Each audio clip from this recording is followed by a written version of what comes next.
అదేంటి అకస్మాత్తుగా షెడ్ ఖాళీ చేసేస్తున్నావు? అసలు ఏం జరిగింది? క్షమించండి, నన్ను ఒక మనిషిగా చూడలేని మనుషుల మధ్య బతకడం చాలా కష్టం. అదృష్టవశాత్తు ఆ గంగ చెల్లెలు ప్రాణాలతో దక్కింది కాబట్టి సరిపోయింది. లేకపోతే నేనే చంపాననేది ఆవిడ. ఇప్పటికే అక్కా చెల్లెల కోసం వాళ్ళ నాన్న అతని మనుషులు చాలా నాటకాలు ఆడుతున్నారు. రేపెవరి వల్ల ఏ అపకారం జరిగినా నేనే చేశానంటుంది. నిందకు భయపడి నేను వెళ్ళడం లేదు. ఇలాంటి నిందలు వేసే వాళ్ళ పొరుగు అసహించుకుని వెళ్తున్నాను. కూనీ కోరన్న పేరొక్కటి చాలు.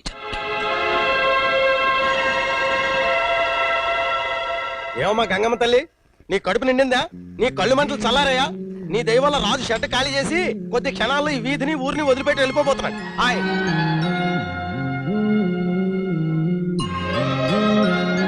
అసలు రాజు ఏం చేశాడని ఇంత కక్ష కట్టావు? కూనీ చేసి జైలుకి వెళ్ళాడనా? అతను స్వతహాగా కూనీ కోరే అయితే మటర్ మీద మటర్ చేస్తూ హాయిగా దాదాగిరి చెలాయించేవాడమ్మా. అసలు అతను ఏ పరిస్థితిలో జైలుకి వెళ్ళాడో తెలిస్తే గుండెలు బాదుకొని చేస్తావమ్మా. 8 ఏళ్ల క్రితం ఒక పెద్ద మెకానిక్ షెడ్ లో చిన్న ఉద్యోగం చేసుకుంటూ గౌరవంగా పొట్టపోసుకుంటున్న అనాథ ఈ రాజు ఒకరోజు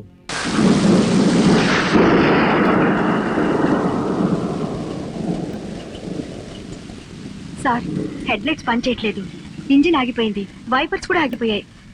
కొంచెం చూస్తారా? రాజును పిలిచి ఏమైందో చూడమని చెప్పరా. మీరు వెళ్ళి కూర్చోండి. అలాగే. రాజన్న, కారు ఏదో రిపేర్కి వచ్చింది, చిన్నబాబు రమ్మంటున్నాను. నేను వస్తా పద.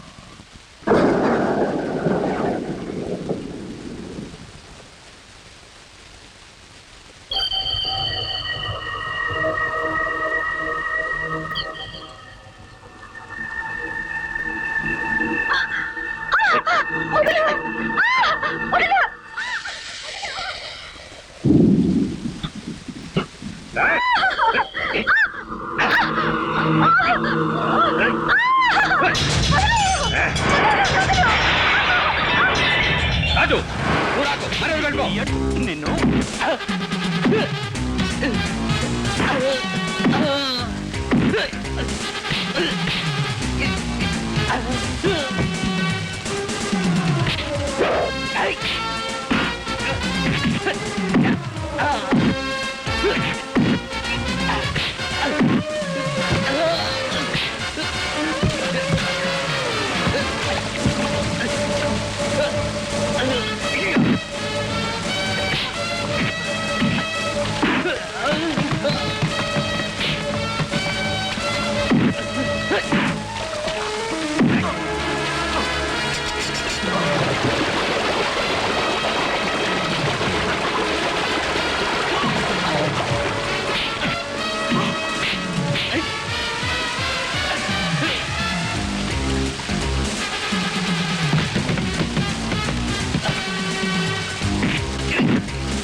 ఇంకోసారి ఇలాంటి పిచ్చి పిచ్చి వేషాలు వేసావు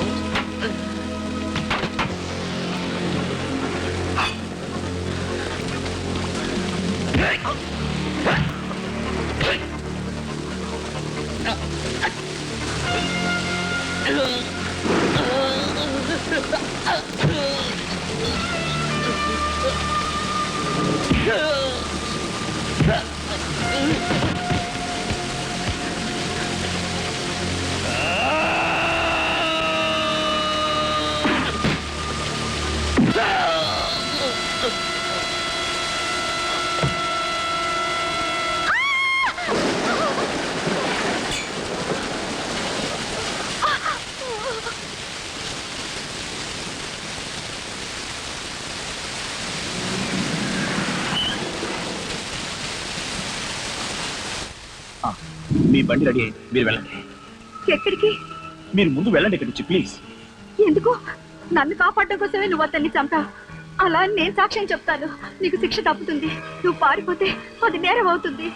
నేను ఎక్కడికి పారిపోను. ఏది నేరమో ఏది నేరం కాదో నాకు తెలుసు. ముందు ఇక్కడి నుంచి వెళ్ళండి. నేను వెళ్ళిపోతే ఈ హత్య ఎందుకు చేశావో కోర్టులో ఎలా తెలుస్తుంది? చూడండి, నాకెంత పెద్ద శిక్ష పడినా అది మానభంగం కేసులో చిక్కుకుని పోలీసుల చుట్టూ కోర్టుల చుట్టూ రుజువుల కోసం సాక్ష్యాల కోసం తిరిగి పేపర్లకెక్కి పబ్లిక్ నోళ్లలో నలిగి ఒక పెళ్లి కాని ఆడపిల్లకి జీవితాంతం పడబోయే శిక్ష కన్నా నాకు తక్కువ శిక్ష పడుతుంది. దయచేసి నా మాటను వెళ్ళిపోండి. నా భవిష్యత్తు కోసం మీరు ఇప్పుడు వెళ్తారా లేదా?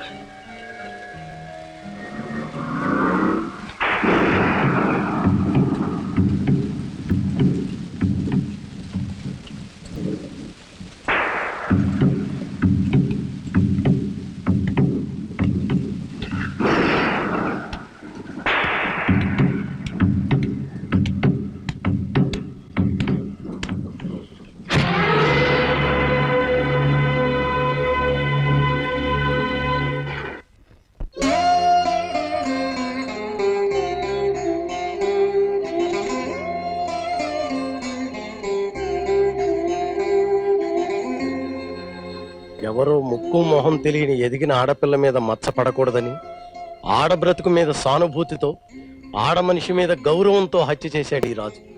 అతను ఆడదానికి శత్రువా? నీకు శత్రువా? నీ చెల్లెళ్ళకి శత్రువా? చూడమ్మా, అడిగినా సాయం చేయని వాళ్ళు అహంభావం, అడిగితే సాయం చేసేవాళ్ళు ఆపద్బాంధవులు, అడగకుండా సాయం చేసే ఈ రాజు లాంటి వాళ్ళు మహానుభావులు. మహానుభావులు.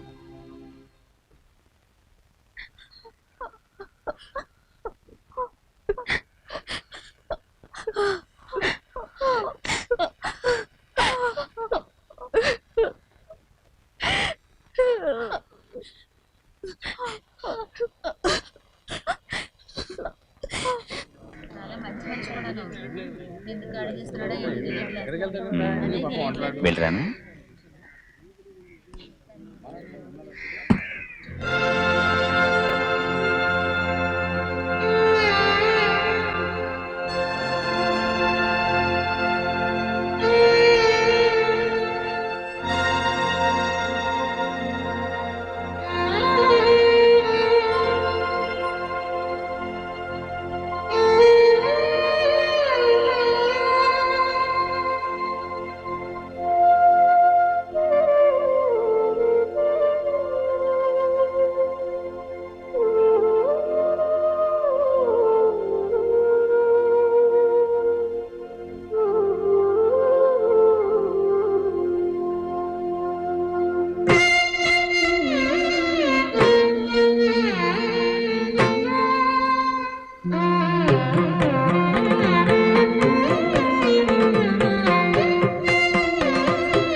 దిగి సామాన్లని లోపల పెట్టండి.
అలా బాధకి తిరిగిపోతుంది లంగా.